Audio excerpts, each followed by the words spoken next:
Hello, hello. Buenas noches. Feliz viernes. Welcome to Beyond Baroque Literary Arts Center. My name is Iván Salinas. I'm the programs manager here at Beyond Baroque. Thank you. Thank you. For some of you that may not be familiar with our space, we are a literary arts nonprofit dedicated to the possibilities of language. Beyond Baroque has been a literary institution, one of the oldest literary organizations of Los Angeles since 1968, when George Jerry Smith decided to open Beyond Baroque. It was first an experimental literary magazine, then had a storefront in Abbot Kinney, just a few blocks away, until the late 70s when City Hall moved out and poets and artists moved into this space, and it has been run by artists ever since. We have a variety of readings and performances here in the Wanda Coleman Theater, named after the unofficial poet laureate, or forever poet laureate of Los Angeles. And we also have the Mike Kelly Gallery, have here downstairs and upstairs. We're currently showing the exhibition of Vincent Johnson, 17 Place Vendôme, which kind of trails the connection between the slave trade and the contemporary art institutions that we know today. So it's a very interesting exhibition, and we are having an artist talk next Thursday, if you're more interested in that. I do want to give a land acknowledgement. We are on Tongva land. As an arts institution, we recognize the genocide, the erasure of indigenous communities, but we are here to stand in solidarity and to be a supporter of their communities, stories, and cultures. If you want to know more about the events that we host in the space, as well as the workshops that happen here almost every week, you can visit our website and come by any Friday or Saturday. There's something cool going on, and then you can hit the beach before or after. So it's a good excuse to come out to the West Side. A huge shout out to the Beyond Baroque team for making this event possible, for all our events. That's Jimmy Vega, Quentin Ring, Michelle, Rafael, and Genesis Perez. Sometimes it's Pablo, sometimes it's Tom Leaches. It's a community of artists. And of course, Eric Alberg in the booth. So it takes a team to make this place a place for artists. So we're going to get into a bit of a conversation. You'll hear some of our poems in this amazing zine of No Me Hables de Amor by Resurrection Press, by four amazing poets. And I just want to say a few words about each of the poets reading tonight, and excited to hear from some of you for the open mic. First off, I'm a poet from the San Fernando Valley, from the 818. I am a co-editor of Drifter Zine, and my poems have appeared in a few places. I still have the zine version of Dealer in the bookstore. It's getting turned into a chapbook. So these are some of the last copies that there are of the zine. And I live in Panorama City. Ingrid M. Calderón is a poet and tarot reader. She's the author of 28 poetry books and the editor-in-chief of Resurrection Magazine / Press. She lives in Los Angeles with her husband and painter John Collins.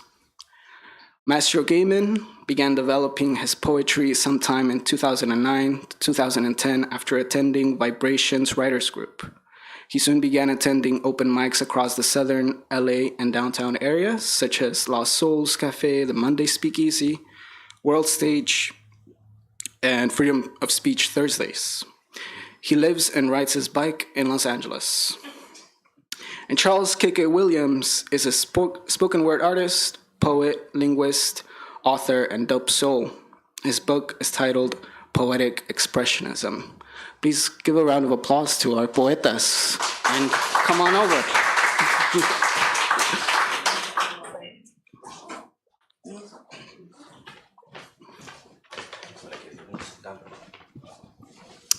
Yes, take a seat. Siéntense. This is cool. We're good, Eric? 1, 2. How's that? All right. Something like that? Yeah. Okay. Yeah. Well, I mean, it's an honor to be Absolutely. here, to have this come together. Thanks for being here, everybody. Yeah, thanks for Thank everyone. you all for being. Give yourself a round of applause. As I wrangle out of my All right. necessary pea coat. So we're going to start with some poems from the collection.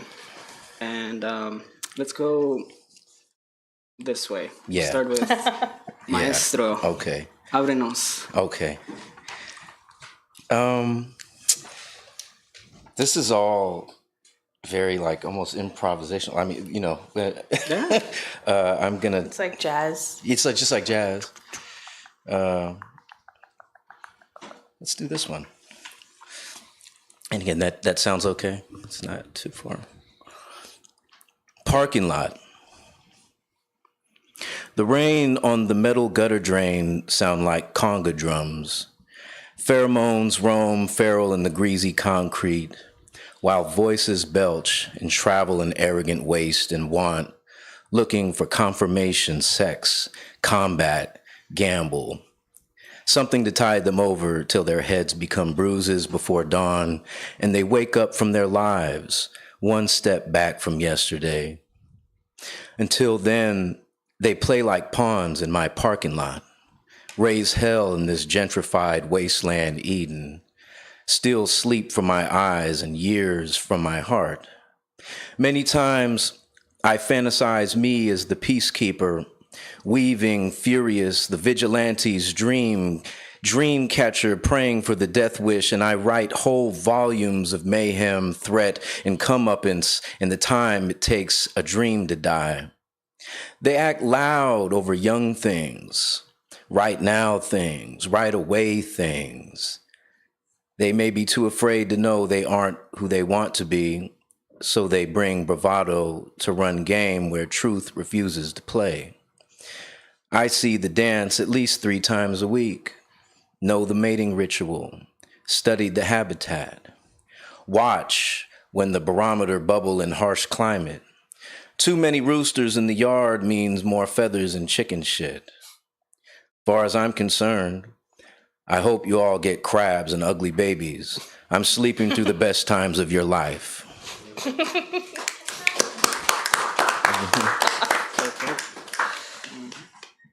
Disclaimer. My husband's not here to listen to this, but we were close to getting a divorce, and I wrote this during that time.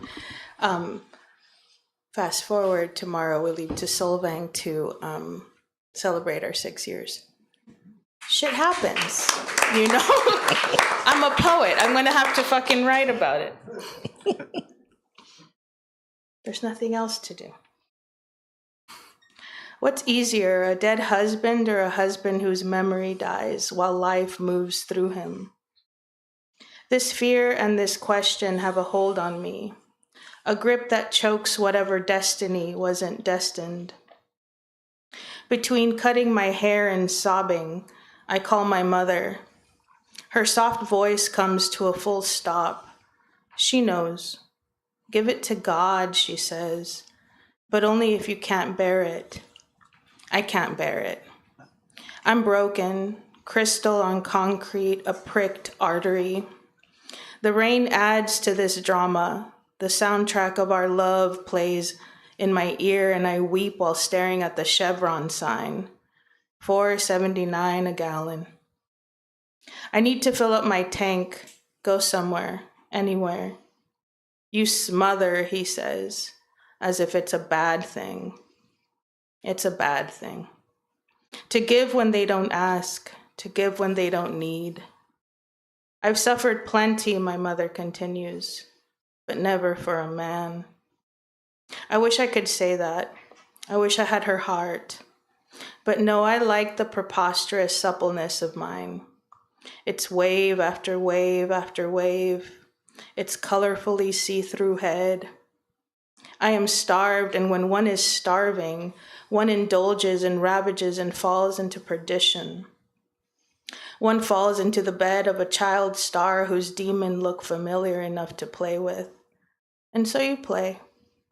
And a great theater emerges from the small palms of a stranger.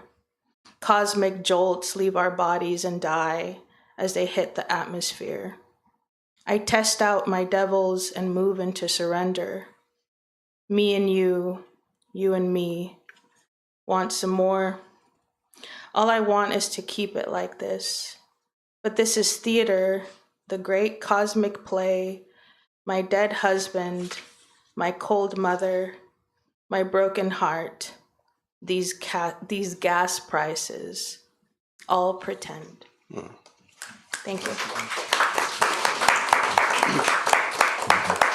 Jesus.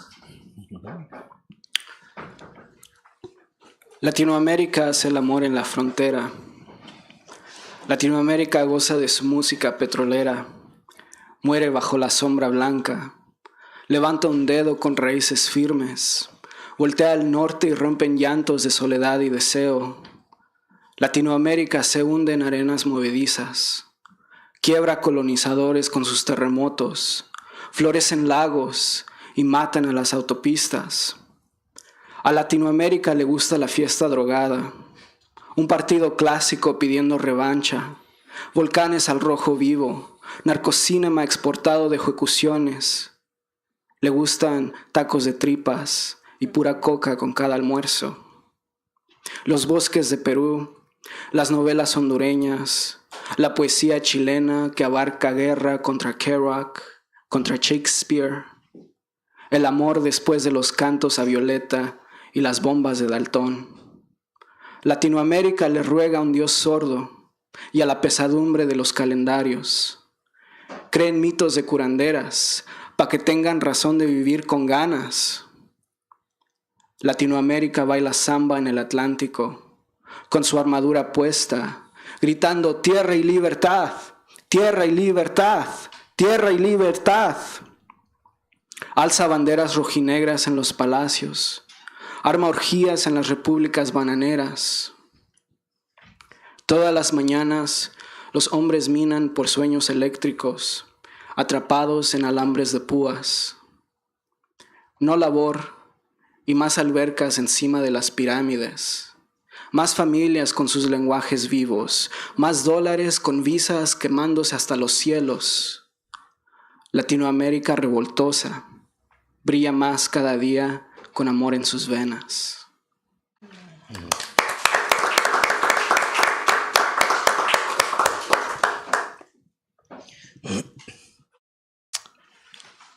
Ain't nothing more expensive than white women tears.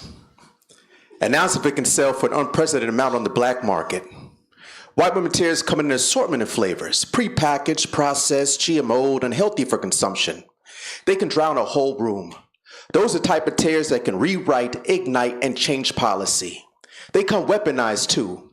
Stealth bombers, B-52, bombs away. Don't get too close, especially when it gets airborne. A neurotoxin. Chemical warfare could be out watching birds, BBQing, selling lemonade. Once they start flowing, it's an air raid. Calling for the manager, the cops, anyone that'll watch them tear ducts break the levees. They co-op movements. Move right on in.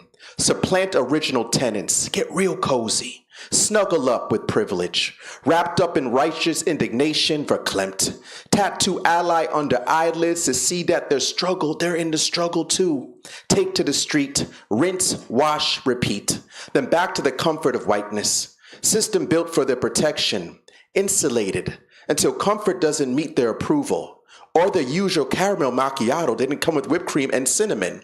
Little blue veins appear rigid in hands. Complexion plush tomato, eyes swell like raised riverbeds. Only for suspected assailant to be drowned in guilt, despair, having to bear shrill sound of conceit and contempt, beating in air, no care in the world, faint consideration in order to be coddled, free pass, antithetical to play victim and victimizer, harass anyone that has an ounce of dignity to stand up against their frailty. Who dares to challenge their wicker pedestal that bursts into flames once those tears filled with kerosene heat ignite from the backlash of their ignorance, throat choked, hand on chest gasping, since you, me, or they have the audacity to speak truth into a walking contradiction, convoluted, polluted with their own toxic thoughts. Tears worse than acid rain, burns holes into asphalt, that when they walk, unstable, like their reasoning.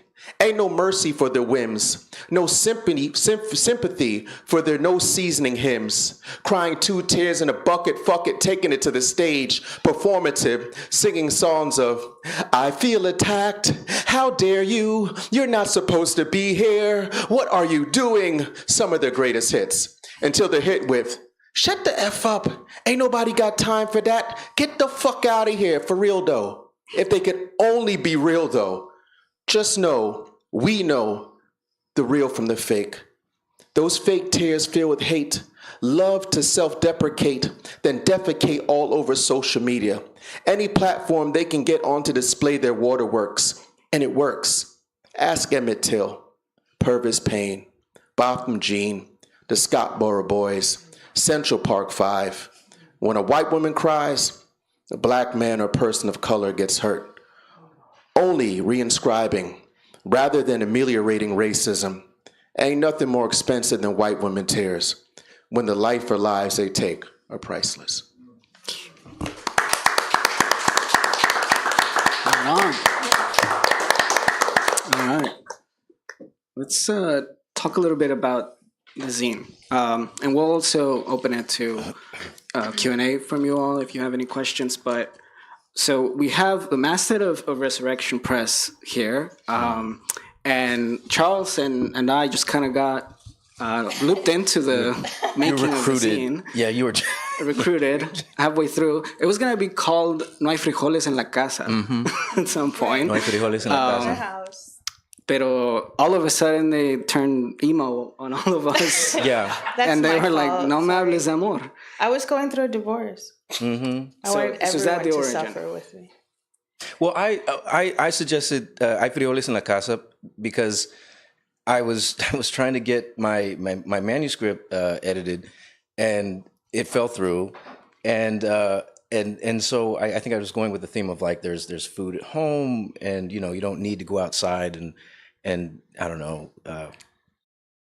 Buy food? Buy food or sell something of yourself. I don't know what the concept was anymore. Right. But anyway, I settled on that. And then I remember I sent you the boys from Monterey, Young Tender, because I was listening to a lot of retro 80s It was that, yeah. Mexican rock. These guys are great, by the way. They're like in their, I don't even think they're 30s, but like they play this music like, they're our age, my age. Right. And so I sent you the song, old, and there's a song called No Me Hable de Amor, and you're like, no, it has to be called No Me Hables de Amor.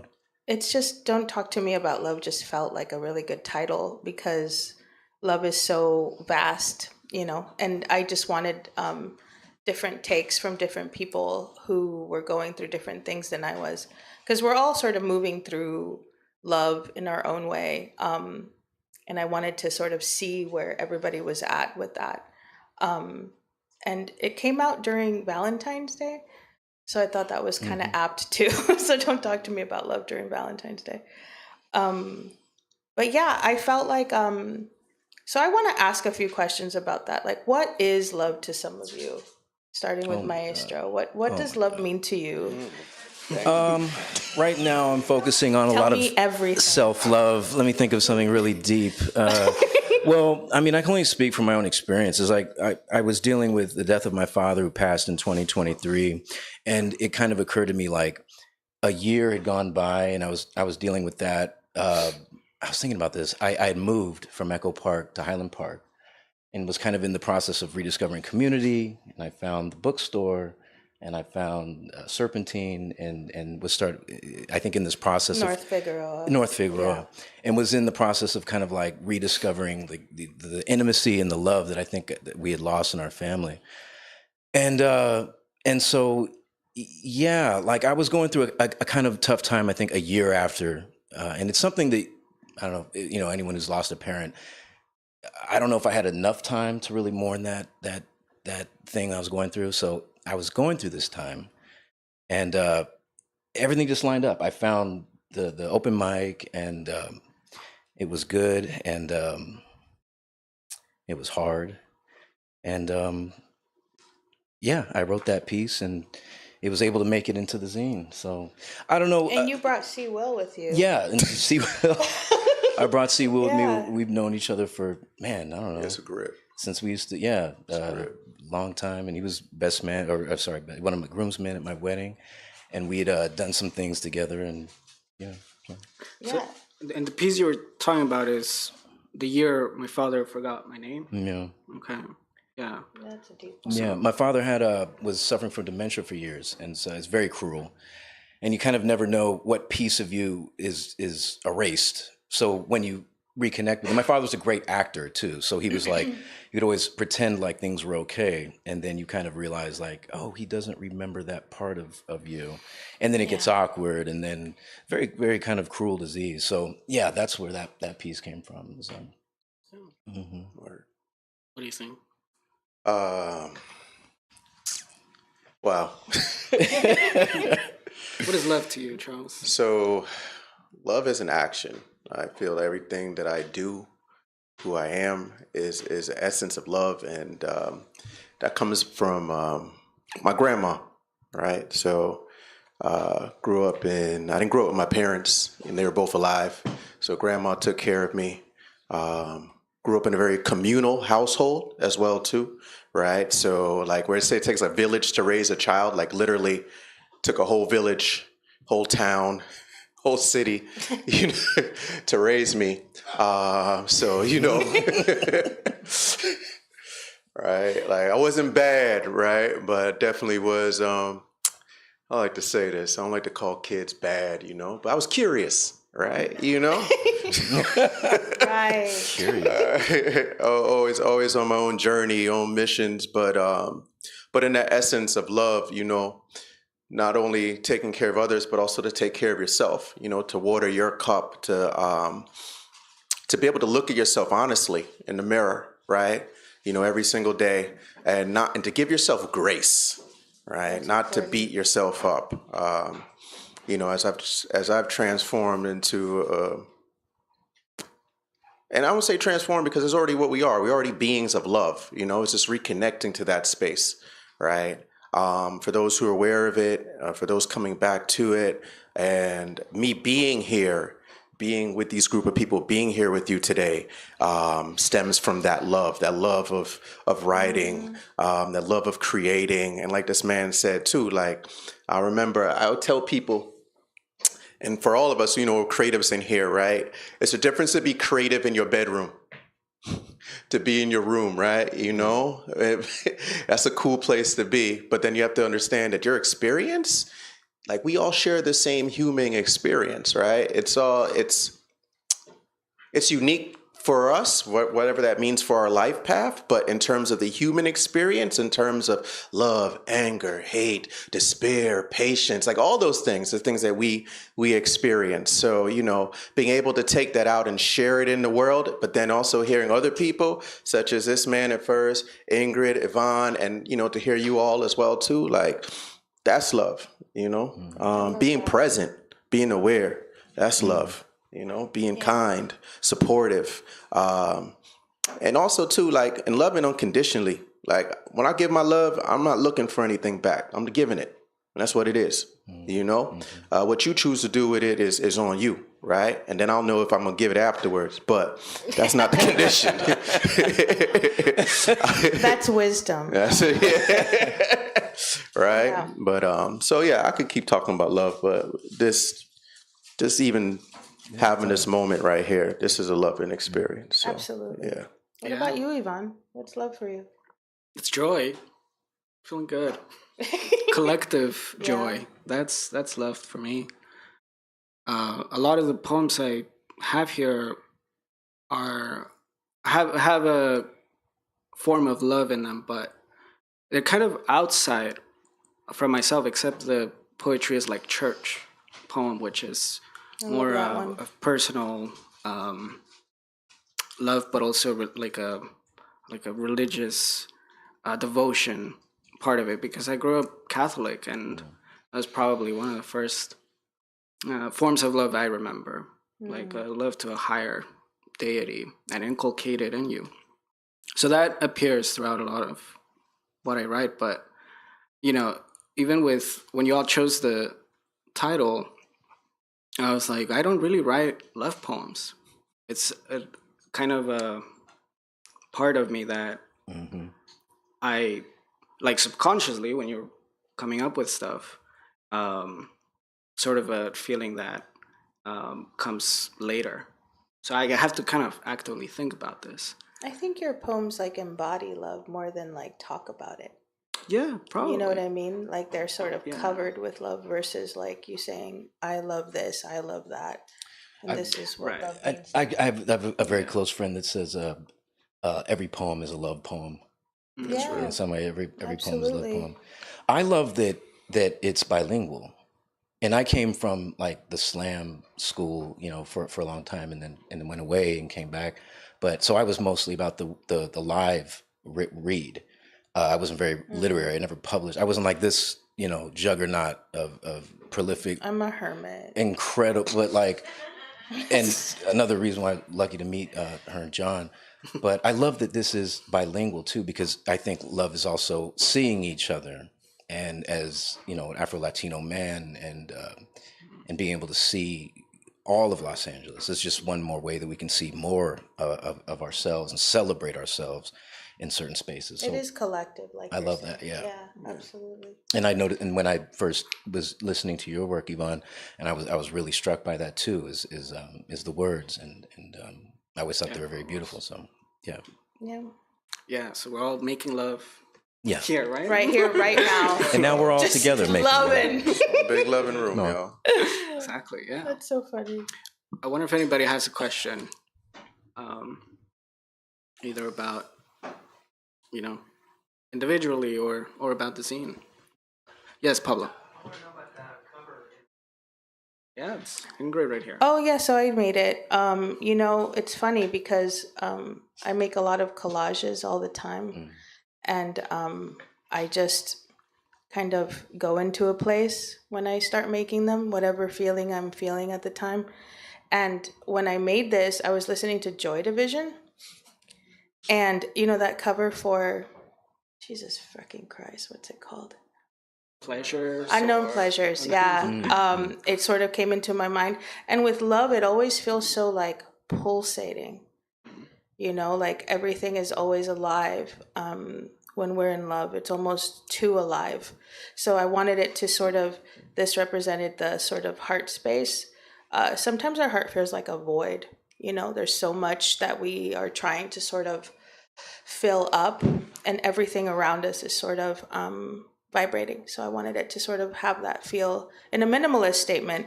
I could fill it up. I kind of filled it up in the back. I wanted our faces on there. But the front, I wanted to sort of feel a little bit more linear and pulsating. Yeah. Yeah, in the back. I'd like to know about change project.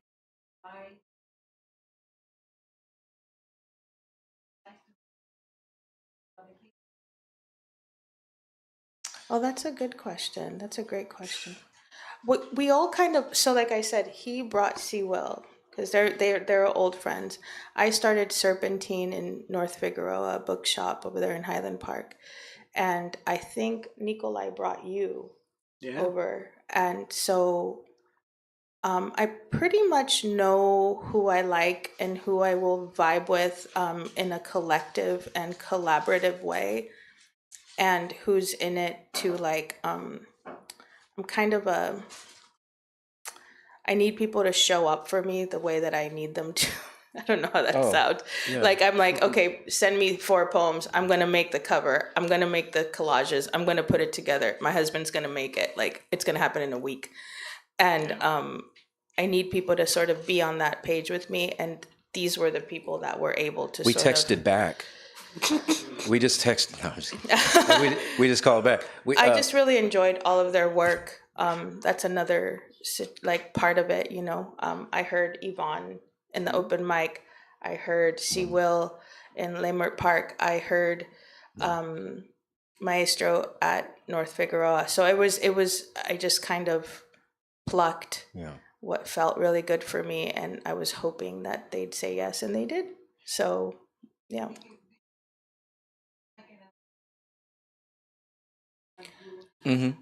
I guess so.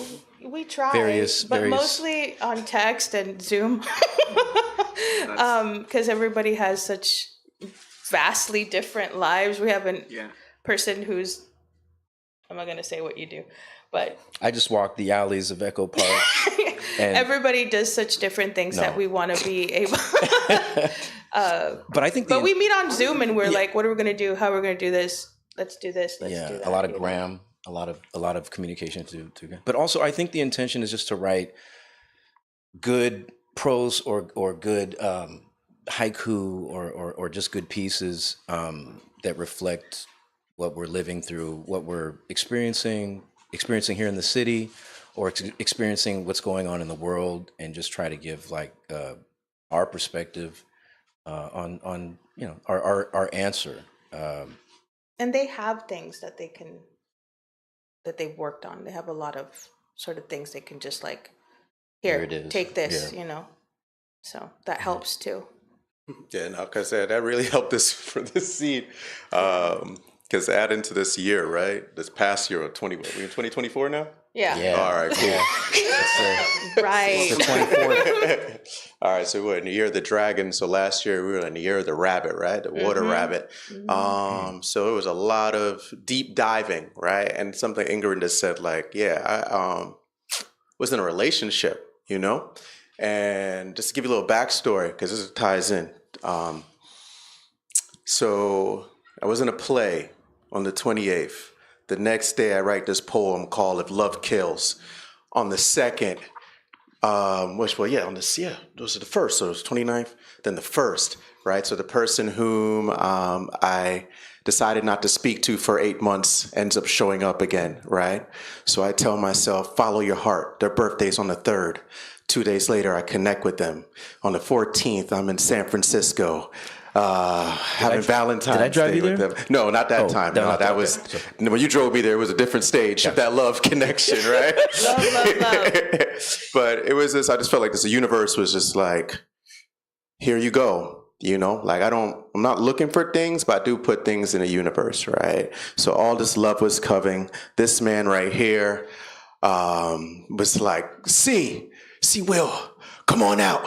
There's this open mic. We doing this. Come on. Wait, is that me? Yeah, that's you. That's your impression. That's it's in love. It's all in love. It was for years trying to get him out.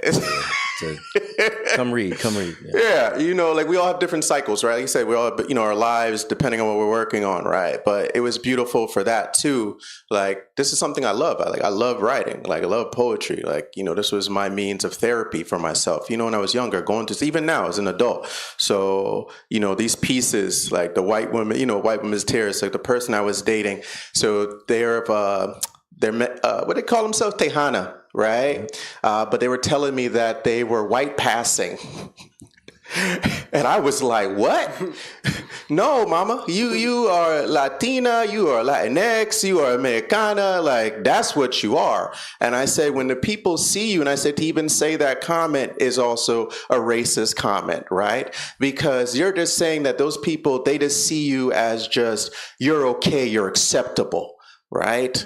And if the tables turn, which they did, because she had an experience. So at her job, they were looking for a new, supervisor, right? And so they had 3 applicants, and they started choosing a white woman. And she was like, wait a second, but she's not qualified.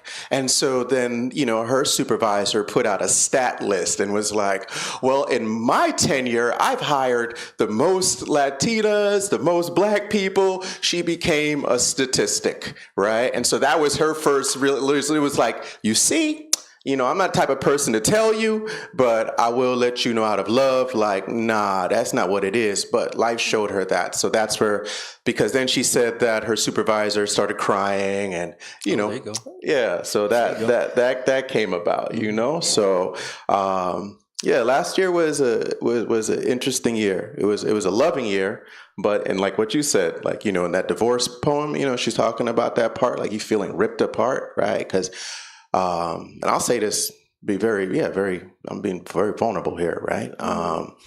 Like I've never loved somebody like that before, right? But I realized that my love for anybody is an outward projection of the love that I have within for myself, right? Yeah. And so I allowed myself to be at a very vulnerable place, very open place, very giving place in any relationship that I've ever been in, and especially they say for us men, we hold our emotions in or we're not taught, whatever, which is partly true. But in this sense, I was like, you know what, see, you left it all on the table. You can't, there's never any point where you're like, oh, did I do this, do that? Like, nah, man.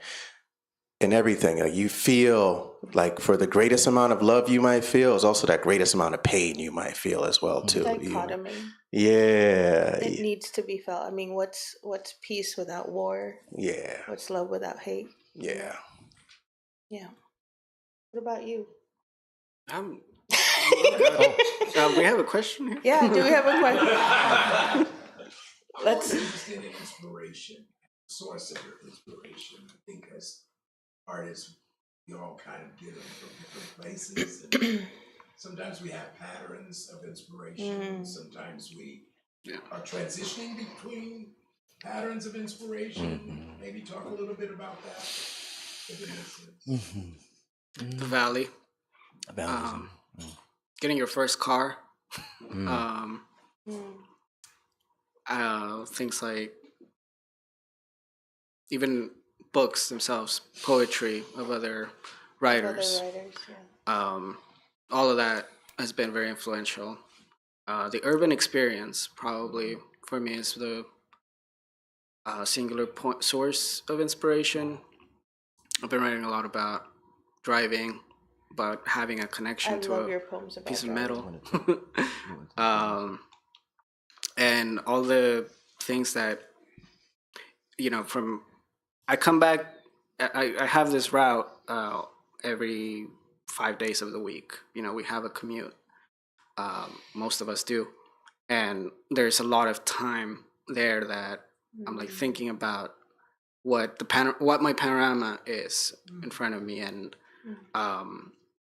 what I kind of have an existential moment every time I'm behind the wheel. So a lot of that has been a source for inspiration personally, and then all these other experiences get sort of embed themselves into the poetry or into the lines actually. And yeah, I mean, I happen to be a Mexican poet living here in LA. And some of those things I didn't choose, but I have chosen to stay here. So even that, a connection shows up in what my pattern of inspiration has been. And I think continues. Even Venice itself being in this community is different from what I experienced back home. So that also the place is definitely a connection that I seek with it. And there's a lot of poems about that. I love that question, by the way. Thank you. Yeah, that's an excellent question. question. Do you want to jump on that? All right, because I have something. Go ahead. Home was definitely a theme, an inspiration. I have a piece in this zine about driving back home. I'm originally from the South Bay area, San Jose, Sunnyvale. My mother and my grandparents are from LA, so it's kind of like a crazy, full circle thing. But I go back home. And when my father was sick, I would go back home like every 3 months. So that's that long drive, 5 hours on the 5, and you get that panoramic view also, and the cows, and, you know, driving through the middle of California. But definitely home, especially with the move and finding your home and making it your home and feeling at home in your home. And that was part of when I came into contact with the Serpentine, open mic, Ingrid, and in a way, just all these poets, just all of us coming together. That was kind of part of that transition, I think. Also, identity. You know, you mentioned about home and then being here and choosing to stay, and me being from an African American father and a Latina mother who's white passing, right? There's so many things going on there already. I'm American, but yet I have African descendants and I have Latin descendants. So it's like, definitely that's in here too, is just the love for ourselves and how we love each other in certain spaces and how we defy other spaces with that love. Me and Ingrid were talking about speaking in Spanish to each other in certain spaces, and a lot of times it's not easy to do that, and you can feel it, and it's a little bit, I don't know what the word is, subversive. Right? There's things that you can kind of tell that if someone doesn't have automatic access to what's the communication that's going on, they can be a bit dismissive of it or want to interrupt it or cut it off. Mm-hmm. And I think that love for each other is very important. It's always been important to me, but that's an inspiration too in this. I don't want to go on too long and talk forever, but yeah, you want to? My inspiration is always my migration and being a woman. I wasn't born here. I almost forget that sometimes because I had to assimilate so quickly, and I wanted to assimilate so quickly. I was leaving behind a lot of like atrocious things that I wanted to just forget. And only in the last maybe 5 years did I almost embody the fact that I'm from El Salvador and that I'm Central American, I come from Mayan descent. All of that stuff, I almost sort of was like, I don't want to deal with that because it comes with such ferocity from all the trauma that I experienced. But being a woman is a big part of what inspires me. I write a lot about bleeding. I write a lot about what it feels like to be in a body of a woman, in a mind of a woman, and also driving, because I think the best views of Los Angeles are through the car. You know, I don't think like walking in downtown LA makes a good view. It's like I just get like, sometimes I get a lot of honks behind me because I'm like, you know, because there's really beautiful architecture if you just shut the fuck up and watch, you know, and look. I mean, not so much because LA likes to destroy itself. Yeah. But there are some things that I'm like, wow. And, you know, I just remember coming from El Salvador, February 2nd, 1986, and like flying over Los Angeles. And I was like, because El Salvador is very dim. We don't have a lot of lights there. We didn't during the war. Everything was very dim. And so when I got over Los Angeles, I was like, what? And so every time I drive through Los Angeles, I'm like, it never doesn't hit. You know, seeing the skyscrapers is always majestic and magical, and they look like a birthday cake, you know. Birthday cake. It does. It looks like a birthday cake, and it's never going to lose its magic. So I don't want it to lose. Whenever people talk shit about Los Angeles, I'm like, get the fuck out then. Bye. Because I love Los Angeles, you know, with its grime, its grit, it's homeless, it's wealthy. I love it all because... It's really not that impressive. How long you been here? 3 months. Right. We met somebody at a... I'm like, I'm from Brooklyn. Yeah, I'm from Brooklyn. You know, I'm like, oh, okay, whatever. No hate. No hate. Because we know this is on YouTube. We want to go to Brooklyn. But yeah, I mean, the city inspires. Being who you are inspires. Not just being a woman, being who you are, you know, whatever that means to you. just being in your body and experiencing life. Yeah. Thank you so much. Thank you. All right. One more. It can't be over. One more poem. Come on, someone. Oh, one more poem? Yeah, one Okay. more poem. Okay. One more. Oh, Let's we go should go this that way. way. Yeah. Yeah. So let's switch it. Or we That switching locations? Let's go, B. Yes. All right.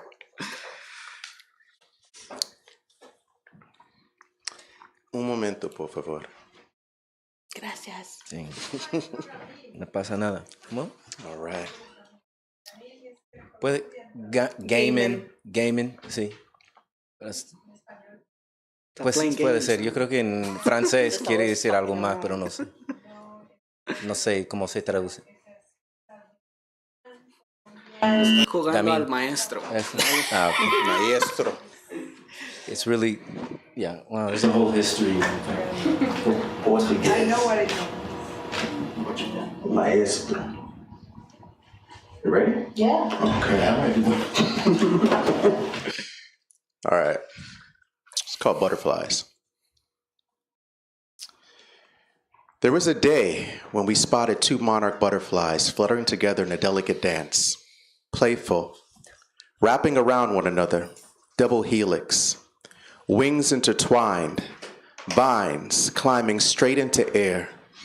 Tears welled up in eyes, nature's enigmatic beauty, reality picture perfect, movie, saw us, wanderlust, fingers trace jawline, brush, head tilts, rest gently in palm, delicate, hand firm, relaxed, release inhibitions, veil of vulnerability lifted, bodies tight, imprinted, inhale us like last breath, that even in death, fragrance lives in perpetuity.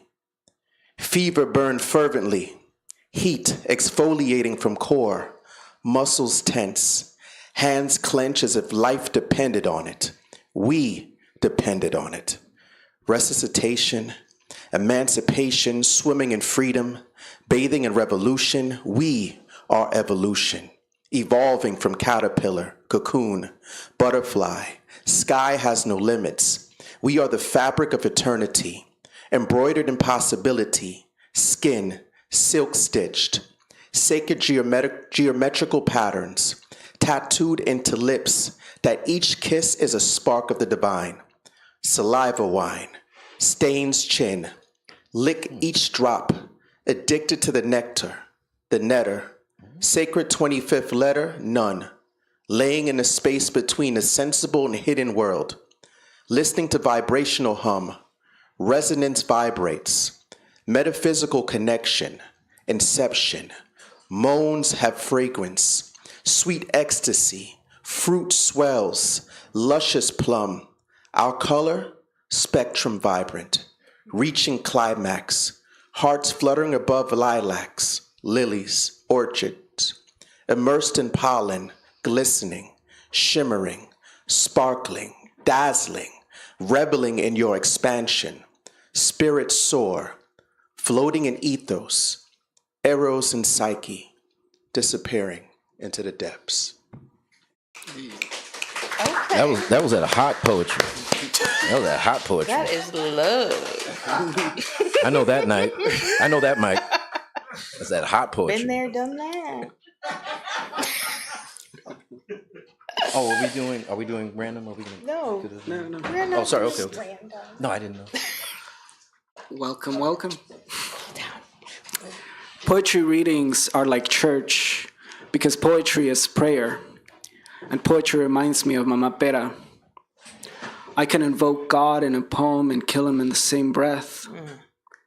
Sitting here, worshiping the word, I listen to the poet.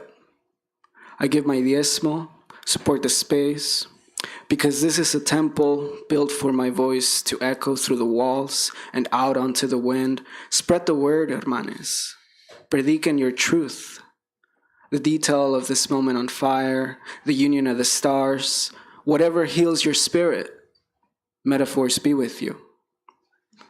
Poetry reminds me there is a prayer to say every night, a poem that breaks bread, gets you on your knees, because you sin, but poetry doesn't ask you to forgive. Poetry wants only what you can offer with your soul. She wants your voice and no one else's. It's something kept between you and her. In the end, there's no need to come to church, but don't expect much in return. Come and worship all of your false idols. Come and become a disciple. Wheel up to the mic. Come, get your communion. Canta, habla en lenguas. Bless us, te ruego. Muse, I love how you pray. La santa palabra, maldita de mi alma. No me desampares, ni de día ni de noche. It's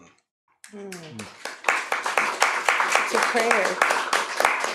Just prayer. It's a prayer. All right. It's a cool tattoo. Poet on your wrist. I didn't want to forget because I denied it for a very, very, very, very long time. All right. Midnight Air. This was a prompt that I did with my best friend Jen, and this came out. There were always drills, ways in which I was to behave when the power went out. It happened so often it became a sort of small mass. Candles were lit, songs were played, crying soon followed. The opportunity to hide was heightened, and I took full advantage. It also meant I could sneak a taste of my mother's salty breast milk. I was old enough to know better, but her body still produced it for me. I guess it was a strange way the cosmos apologized for her coldness by giving me her expired manna. My soulmate Walter and I would change into our camouflage and run around pretending to be something dangerous, invisible. The women would gossip, the men would drink, the grandmothers would pray, the children would play. These blackouts felt purposeful, almost strategic, but somehow no one mentioned that. Everyone just did the same thing as the last time and felt a strange calm experiencing it night after night. The war was the stage, the helicopters, the music, the bullets, a clock, the militia, ghosts. The echoes were wounds that stopped hurting. Everything became normal. Nighttime was ominous if we didn't get this disruption. One night, after a feeding from my exhausted mother, I went off and ran naked through the dark streets. I had done this before in broad daylight during a bath. Naked and soapy, I ran, a streak of black hair and giggles. People were so aghast. All they could do was laugh nervously and watch me disappear. This time, though, it felt different. I felt more exposed, more calcified. It was as if more eyes were watching me, and there was a strange comfort at being gazed at as if I were the night sky. I knew the streets so well. Light was hardly important. I had all its arcs memorized, steps counted, and its swoops understood. I did this sometimes, walked around with my eyes closed, tracing my steps. People never questioned it, assuming I was bored, trying to entertain myself. Small towns allow strange happenings. The night was damp, my body felt sultry. A strange pair of eyes were on me now. In the darkness, I felt the fullness of my belly. I felt my mother's strange love sloshing in my bowels. Lovely, necessary. These eyes kept at it, effortlessly gliding through buildings and fauna. I wondered if my mother was looking for me. It didn't matter. I'd be able to hear her loud yells if she was. These eyes weren't devious. They were soft, caring, concerned. I asked if they could see how well fed I was. The eyes nodded. Above my head, I felt a viscous warmth. A raw egg slid down my moist face, down my small naked body. Small eyes grew on my torso, my legs, the bottoms of my feet. A gift, the eyes said, for being so fearless, so robust. I kept walking, admiring the many angles, As I slowed down, my clothes appeared, hung neatly on a tree. All my eyes blinked. My own eyes had changed. I could see behind me, beyond the fringes. I had a hard time understanding how to walk, how to interact with this new environment. The eyes thanked me for not fearing them. Then, as if no time had passed, I was back at my mother's breast, looking up at her beautiful face with all my quivering eyes. Thank you.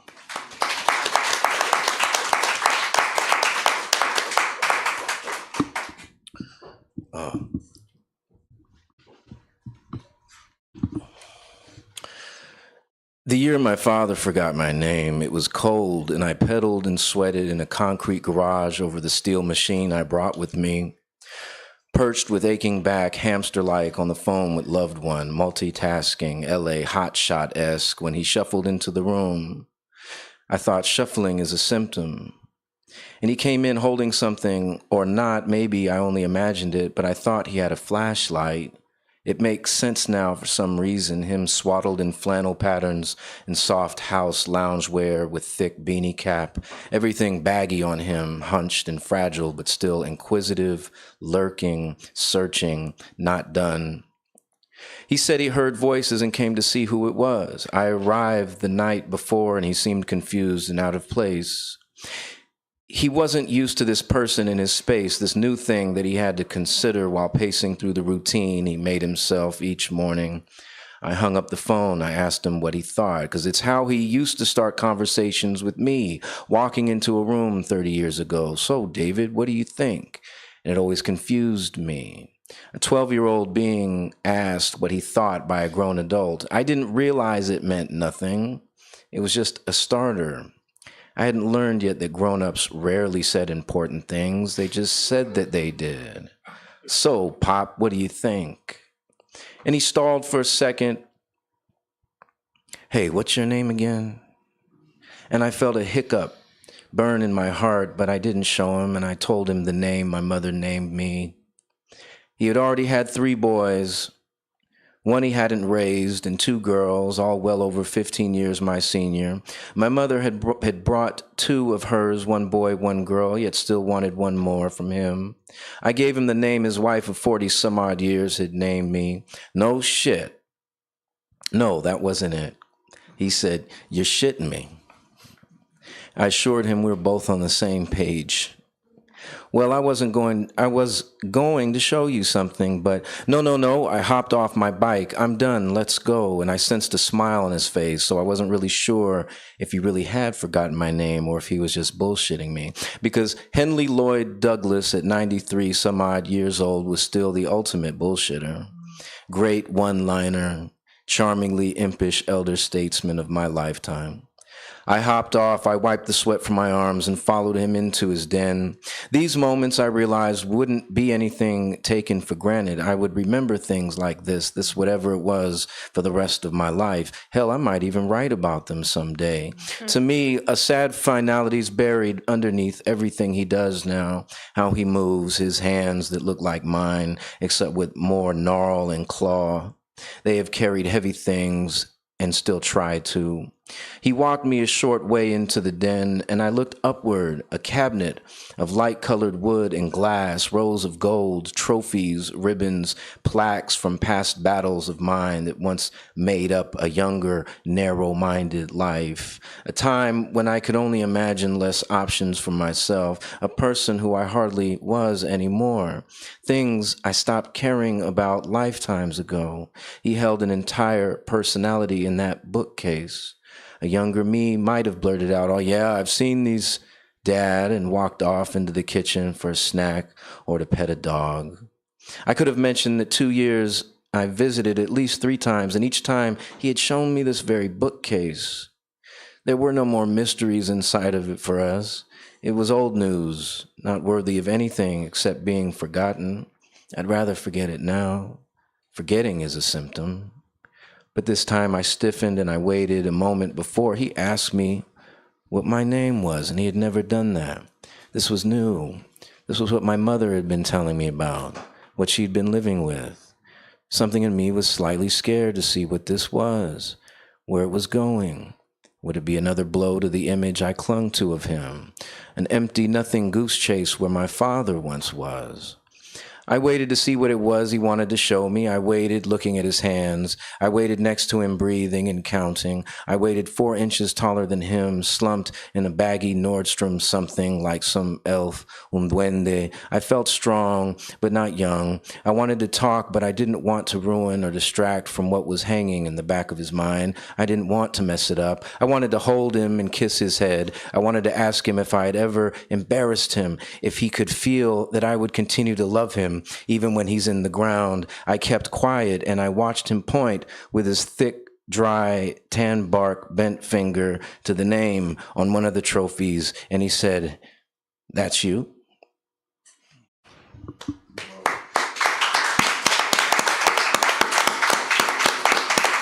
All right. Open mic. Open mic. Yeah. All right. Let's get out of here. Yeah. Thank you all. Thank you, everybody. Thank you so much, everybody.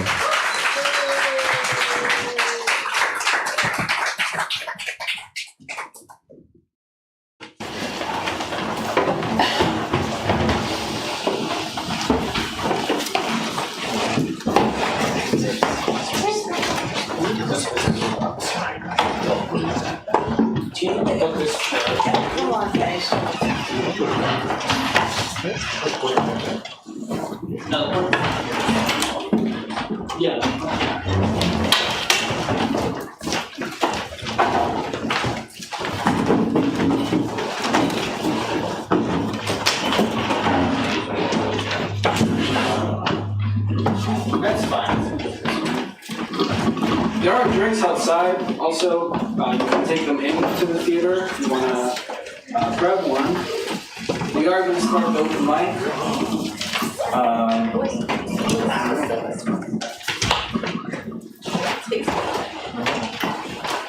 Yeah, I think this is good.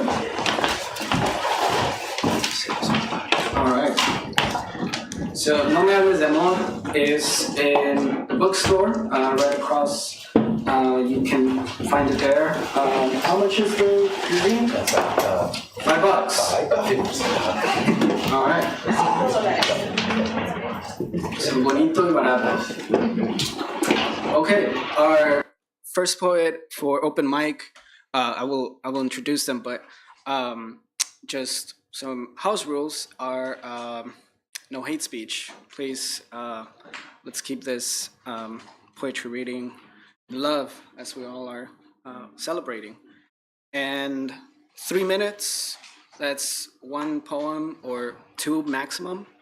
And yeah, take your time. If you are going over time, we'll turn down the lights. That'll be like you'll be blacked out.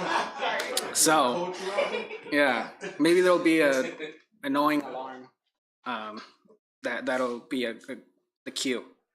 First poet opening the open mic is Evan Ellis. Elsass, right? Evan Elsass. Thank you. And then, give it up for everybody. These great poems we heard tonight, terrific. All right, this first one, it begins with an excerpt from actually a poem by one of my professors called Made in California by David Hernandez. And the excerpt is, "What a thin momentary opening everyone passes through. This eye tied to skin, this being between two oblivions." And so the name of this poem is Between Two Oblivions.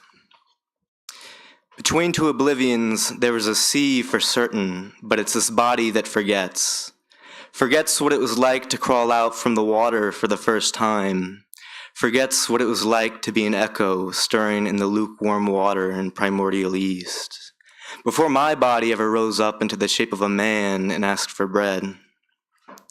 As a child, I picked plums with a rotten fist, clenched them until the blood ran from my knuckles, and my hand was pale as the hungering moon. The juice ran down my wrist, and the taste was sweet, but the shriveled Adam's apple of an old man tasted of bitter almonds. What life is there in the skin stuck between naked teeth? I discarded seeds because the shell was hard and I did not know the catalyst that circles and binds the cracks. When I see the roots of a tree bleed through the ground, I say these are the veins of my grandmother's hands spilling upward. I recall the tender bruises up and down her arms, and I say it was the sea rising through her skin. My brother was young and far from the ocean when he died. He overdosed on a couch in a basement in Ohio. But I've seen footage of him at Thousand Steps Beach. A wave crashes into a foaming cloud, and he dives deep below its weight. The video cuts before he can rise. When I look at the sea, he still swims beneath the water. When the sea peels the skin of the shore, I feel how the self condenses, how it explodes into a faceless cloud. When I sit on the bluff above Alamitos Beach, I stare at the ocean and listen as my brother crashes against the sand. He whispers there, at the edge between two oblivions, that between life and death, there's only the shape of a hand letting go. My fist ripens into an open palm. The hoarded pits of my plums roll back and return to the womb of my first mother. Thank you.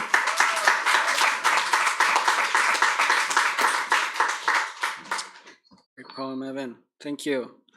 Next poet, had the pleasure to read with her at Page Against the Machine, Long Beach, with Nikolai and Mauricio, who run Trenches Full of Poets. So you can find that every month. They also have an open mic. But please welcome Laura Cermeño.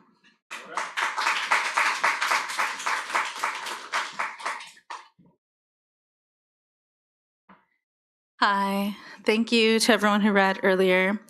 I wrote this week, so I'm pretty proud of being producing again. It's called Notions of Self. Before I birthed my son, I had always wanted to disappear. Not die, no, disintegrate, maybe, just vanish. I had little concept of self after I had broken my own heart, broke an old identity apart, waiting for a future me to tell me who to be. I had to build her out of old parts and I couldn't find anything new. Existentialism used, mexicanidad used, chicanidad still rupturing and inventing itself. Every day rings true. My gender used and misused and made up anyway. Intelligence within academia, a scam. No wonder I don't know who I am. Writer and essence of myself, not feigned, not fake, not a part of me, but me wholly. A lover, if not purely contrived, points to a bravery of spirit, but just the toxin that brought me into those initial feelings of disintegration. Fading into someone else, such a pathetic notion not even our grandmothers felt. True romance, a figment, makes our minds and wallets melt. Why do I still want it for myself, my self-destructive self? Thank you.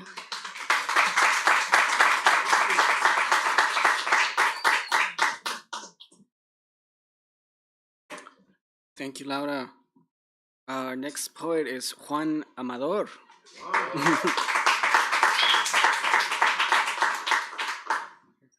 Hello, everyone. Yeah. All right, it's my first time being here. Like it. I was like, yeah. Finally! Took me a long time to get here. All right, this piece is called Bar Wires. There you go. You lost something. Actually, you lost yourself. You keep running to reach to that field that promised you peace, so you could lie down and disappear with serenity. I know that feeling, because I am that feeling. The desire to feel whole, the desire to feel ease, and the everlasting desire to be happy. You're afloat with the dire need to be grounded, so you can feel every step you take to get to that field. And I, being your frustration, your anger, your sadness, and your tears, but I am not your trauma. I'm a symptom of it, and I wish I wasn't. You can either dilute me or enrich me with alcohol. You want to black out, but I'll keep you up so you won't give up on speaking up. And we express it beautifully and darkly through words on the stage or by dancing to other songs, hoping our mental scars will fade away. But please, don't think of me as your specter, for I feel your pain too. But I don't want to be your longing anymore. I'm tired, just as you are. You need to bid farewell to your past. Cut those barbed wires that's been holding you back so you can reach to the end of that path. And once you do, you will lie down on that grassy field right under the sun, and you will feel all the colors to reclaim your human right. And I'll be free. I will fly away with a cool breeze, and you will say to yourself, I made it. Thank you, everyone.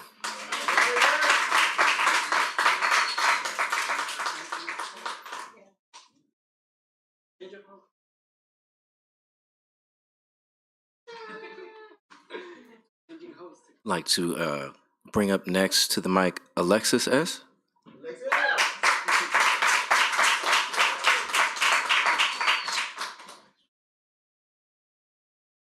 Hello.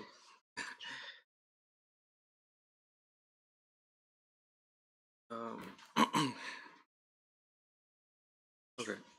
Is this okay? Yeah. Okay. This one, sorry. This poem is called An Uncooperative Sunday. The stove won't work. I was going to boil 3 eggs for breakfast, but the thing won't turn on. None of the 4 stove tops. My grandma says that we can buy a small stove for the meantime, referring to an electric griddle, but that would only add to the clutter in our kitchen cabinets and the mess of an oven we have. Headache. I feel one coming because there's no room anymore in this kitchen for more appliances, let alone the thought of an inconvenience. In other words, the 3 raw and cold eggs that now sit on the countertop. These inconveniences, they're restless, aren't they? And unwilling to take a break even on a Sunday. Over the kitchen cabinets, there's an unopened rice cooker, still in its box and thick with dust. And further down, wine glasses, an old container of ice cream sprinkles, stale popcorn, and chipped mugs, things adding up to themselves and nothing else. Wrappers and nicks and space that keeps on getting lost. And on the fridge, a yellowed piece of paper hangs where I once drew a marvelous house with green and purple crayons. I head into my bedroom, my remnant of order, and flood myself with lo-fi music. Order. Have you heard of it? A place where pencils are always sharpened and where postcards hang on a white wall in chronological memory. Outside my window, there's a rainbow arching. I wish I could touch it, but not for the pot of gold, even though that may solve some of my problems, but so that I could reach for it and separate the indigo from violet, blue from indigo, and trim yellows of reds. Clean ribbons of one color each, alphabetized too, whatever that may look like. I'd then iron and store those ribbons in a cabinet. I'd wipe the drawers with the chlorine wipe after too, and the cabinet would go at the corner of my imaginary living room, beside my imaginary kitchen. Come, I can brew us some imaginary tea on my kettle that dances and boils on my functioning stove, and our drinks could always stay hot, and it could always be Sunday.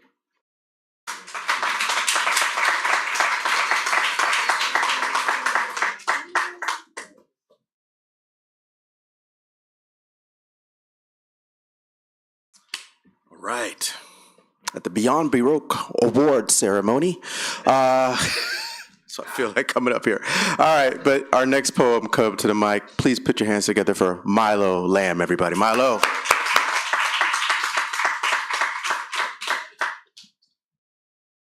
Oh, thank you for that lovely introduction. Appreciate it. No, and thank you for offering the space for us this evening. Yeah, thank you so much. Gratitude. Before we marry, I need to tell you about my father. Handsome rascal when young and thin, jutted cheekbones that flattened his eyes so he couldn't see the horizon. Who crooned Hong Kong love songs, though my sister begged him to stop. Though I loved his gentle tune, though I waited and waited to know who he was carrying it for. Who never took a photo in the 90s without a Marlboro in one hand, ashtray in the other, to collect the residue on my shoulders. Who cracked open crab shells, slurped the broth empty, held the carapace out for someone to give him more, someone to keep him fed. Whose graying hair turned onyx when my mother draped saran wrap over bare brown and red-hued shoulders lacquered his scalp with Biggin hair dye, Oriental black, 59. Who the first time I saw cry was in the last year of his life, terrified of the moment he would kneel before his long-gone mother and sister and brother, tears splitting on the edges of those cheekbones whose birthday we never knew until my mother wrote it down on his photo by the temple shrine.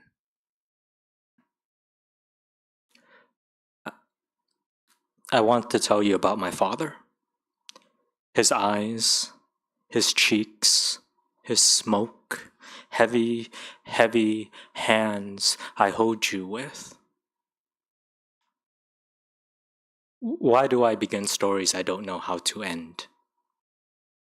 Thank you.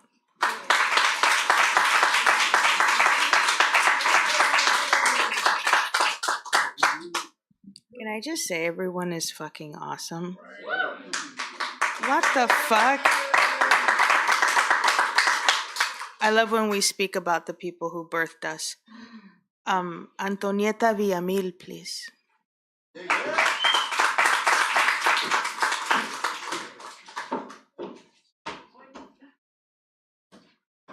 Thank you so much. I want to dedicate this to No Me Hables de Amor, uno en español y uno en inglés. De la que pierde el amor, el día de los enamorados. It's from my book, Soluna en Bosque, brebaje de lo invencible. Este conjuro invoque el amor, esta pócima espante el desamor. Somos felices frutas podridas que se reinventan a sí mismas, porque existe una palabra que por pequeña pudiera pasar desapercibida, pero no, esta palabra se infla en su propia petulancia, maniobrada adrede, alude a la expectativa de lo nocivo. Amor, toca el nervio en el ángulo más fino, palabra que se queda corta como para pasar desapercibida, queda porque duele a conciencia de aguja afilada que entra y se instala. Amor, puntada de lo diminuto en mimbre que entreteje un acento sin vocal, coma que marca un abismo, punto suspensivo a la exclamación de liliputienses países de agonía en el hilo perdido de una palabra no dicha en una carta nunca escrita. Mortecino amor, tela de seda y pedrería diseñada para el festejo de amibas en el intestino de un perro muerto. Separation garage sale. Hold this paper umbrella open to my rainy days. Seize that heart out of passion, pouring out the contents of my mind. Try those lifeless shoes walking backwards on my skin, the veins and nerves of a reinvented road. Get that broom swept by dream with no sustainable fuel roaming through the dust of your footprints, or that moldy perfume with the shape of a dress, now longing for the hug of your sleepless bones. Take the untamed buttons that in despair look out from thready eyes for those holes to fasten them in self-esteem, or the remote control hinge that opens that door of a persistent escape. Snatch this blunt knife, or the can opener still dripping imaginary food. Keep that old pot running away from these aluminum tastes. Take it all, with silhouettes and shadows. Make yours what gave shape to a quirk of fate on my yard. Take it all, free of charge.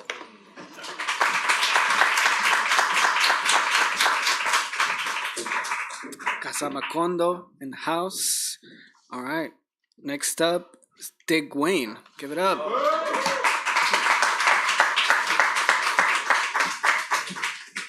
Woo. I think I drank too much already.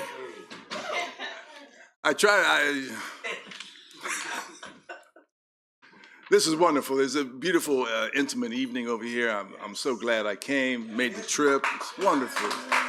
Wonderful. Just make sure you catch me if I start to lean up. Make sure you catch me. I'm in the book. I'm in the book. Find me under a covered bridge, hanging with the greasy-haired trolls. Find me practicing my quick draw with 24-hour locksmiths. Watch my eyes dart like hummingbirds on the lamb. My muscles twitch with enthusiasm as I eviscerate unconscious melodies. Find me between a hot poker across the back and skinny carpet cleaners. Find me black and blue from 12 rounds of tattoo removal house calls. Watch my permanent record scratched, clean, and burned for pennies on the dollar. My invalid pen prick up your credit score like dominoes clicking with envy. Find me in the yellow pages under scapegrace, heating and cooling ADU installation for felons. Find me dog-eared from listening for muted tumblers. Watch me sleeping with my mouth open during business hours inside a bank vault. My fingernails wet with chalk dust, waiting for your call. Find me stretched out on your ironing board with a wrinkled forehead, crying like a mook.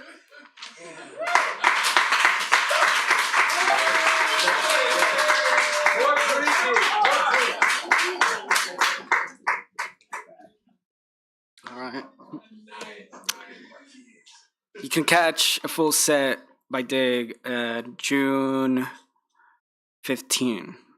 Red Light Lit will be in the house. Dig Wayne will be featuring, so we'll catch a full set. I see a guitar in the front row. I have a last poet here, unless somebody else wants to go up. All right, we have one person. All right, it's gonna be 3 people. It's 9:30. We can hang out. All right, Jenna Perez, our bookseller and extraordinary poet and amazing soul.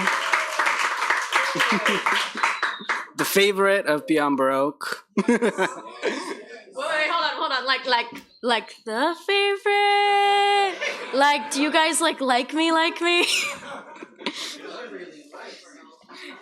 That's my running joke, is that they are going to fire me at some point. I don't know for what, but eventually. I don't wish for it. I'm scared.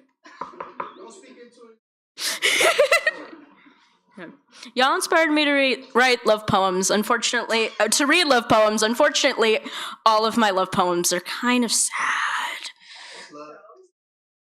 So this is the inherent pain of realizing you have a crush. Cross the line. Name the shadow, bite the nail, let the feeling leave your cheeks and sink to the bottom of your stomach. Let it roll around like a heavy stone. Let it sit and pull you closer to the ground. Overanalyze a softer voice. Overanalyze the diction of a phrase. Overanalyze a gesture, so soft, so kind. Think in lips, kissing, tongues, meeting, crooked teeth, smiling lips, parting, smiling, asking, kissing, again? Push the button, tie the string, ignite the fuel, read the line. And this one is Sunrise, Jack London Square. I wish I could carry you in my pocket. One airfare, one train ticket, one bus ticket, 1 gallon of gas. Infinite kisses. They teach us the coldest time of day is right before the sun rises. So in survival, they give you wool blankets and socks and tell you it's actually best to sleep naked. I'm not kidding. In the sun's absence, the world falls into a cold disarray. These moments make me crave shivering together. Did you know you can hear Oakland's birds in Jack London Square? They're awake before the city, before the sun, before the rest of us poor bastards with a commute. If you were here with me on this train depot, we would laugh them away. So if you don't mind, I'm going to enjoy the cold, the birds, and the loneliness for now.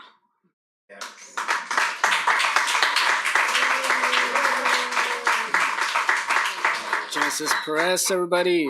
All right, I see Venice Waves over here. Come on up. Come on up.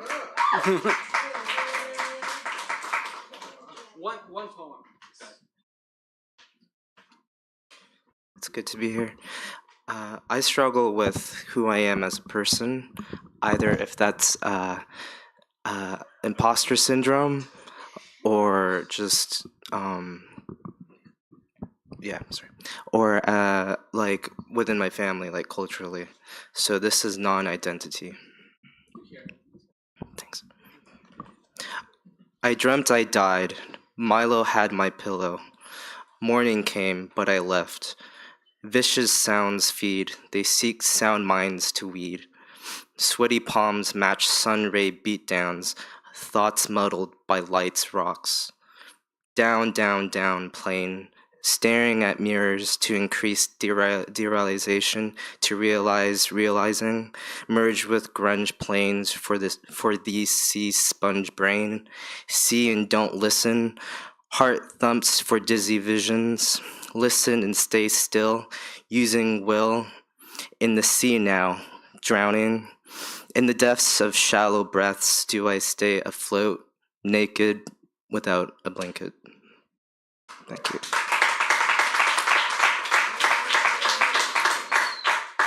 What's your name? Cold Peace. All right, come on up.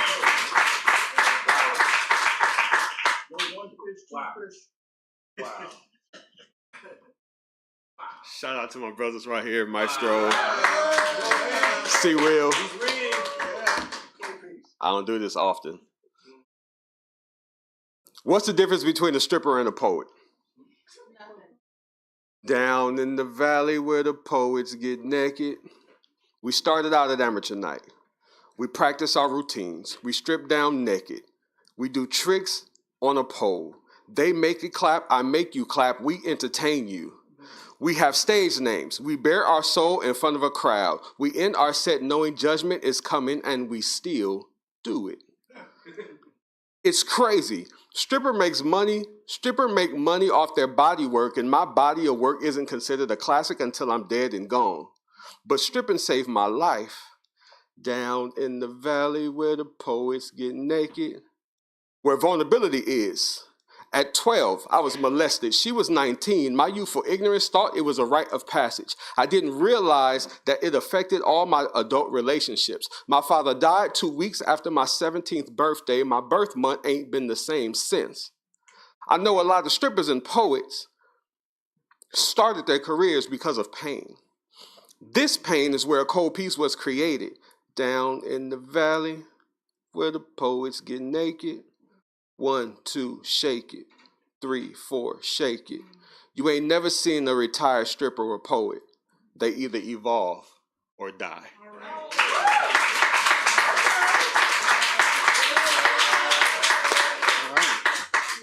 One more poet? One more? Or we're gonna get serenaded, right? Okay, Nikolai, and then we have a serenata. Nikolai Garcia.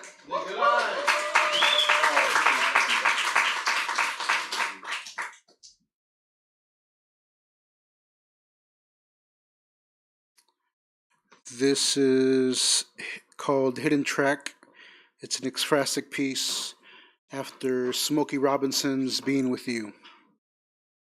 I already wrote the poem where I turn away, where I don't reply, where I avoid my heart on paper.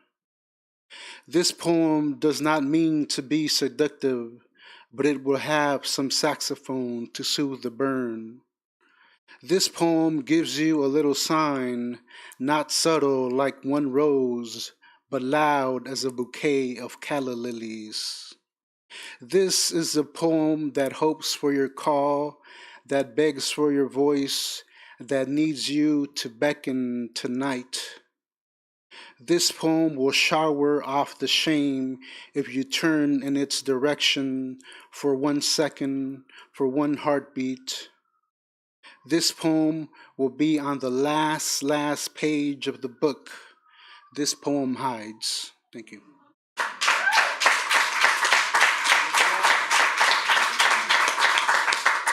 All right, to close out the night, bit of music from Hachi.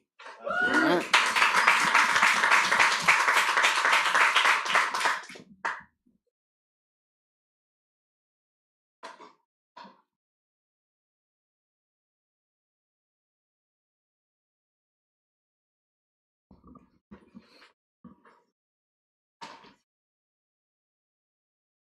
Do you need the podium?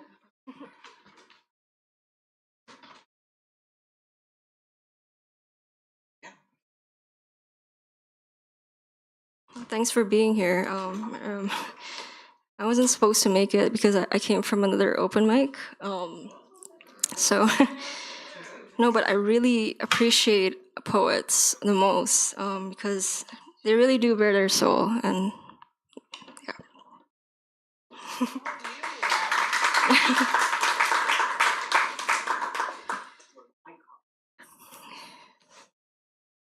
So this song is it's LGBT incorporated, I guess. It's about a longing that didn't satisfy you. So as life goes, you move on like waves because there's other things that life can teach you.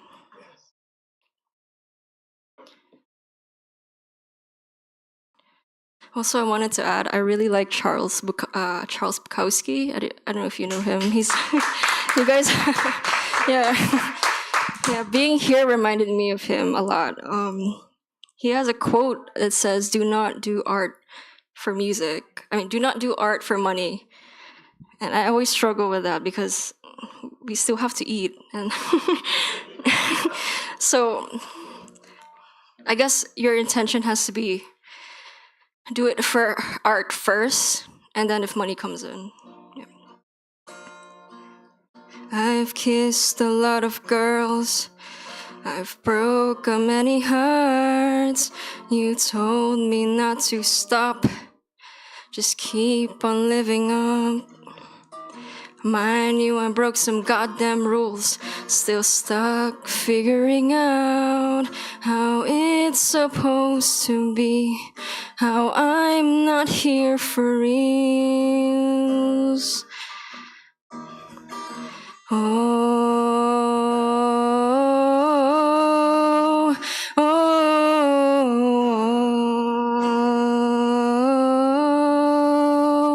oh,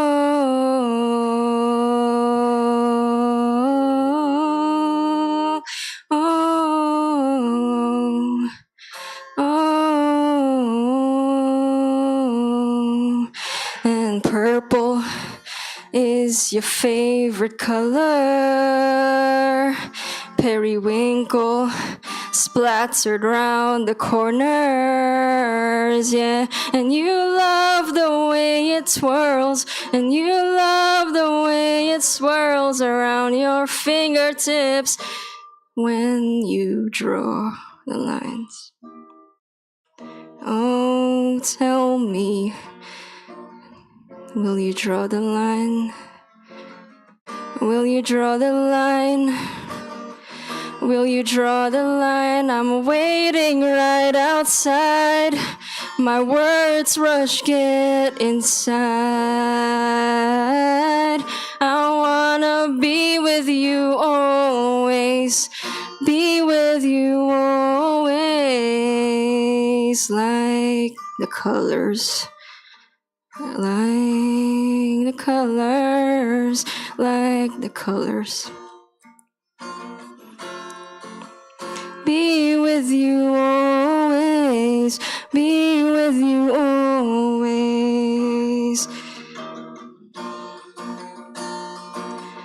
Oh, and out of this consciousness I make all my mistakes, guilt, shame, regrets, and I will not stop till I'm catching your breath. And although I love all of these dreams that you envisioning with me, it was 10 years ago when you said I was slow, too scared to make a move right outside your hotel indoor. I wasn't brave back then, but now I'm not afraid again to admit. Close to you, close to you. Close to you.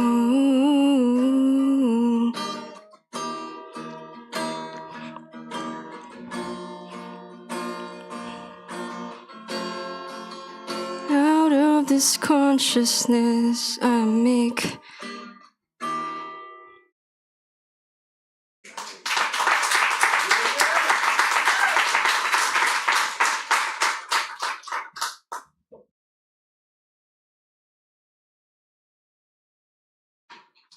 All right, so that concludes No Me Hables de Amor, Zine Launch. Thank you all for being with us tonight. Yeah. Love is a wave. I love that. Love is movement, a movement. Copies of the zine are in the bookstore. There are drinks, a lot of wine left, a lot of pita and hummus left. So yeah, hang out. Let's hang out. And we'll be here till midnight.